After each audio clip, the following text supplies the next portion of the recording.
امشب دیدیش؟ آره. دلت تنگ شده بود؟ آره. ولی این فقط از دور بود. همین برام کافیه. چرا دوباره داری گریه میکنی؟ دلتنگشم. خسته نشدی از بس منتظر موندی؟ نه. ولی اون بهت فکر نمیکنه. برام مهم نیست. تو حتی به عکسشم قانعی. چرا؟ نمیدونم. اون کنار یکی دیگه خوشه. خوشیش آرزومه. تو دیوونه ای؟ آره، دیوونه اون. کاش اونم تو را انقدر دوست داشت.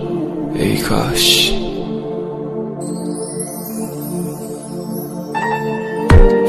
صدا تو بیار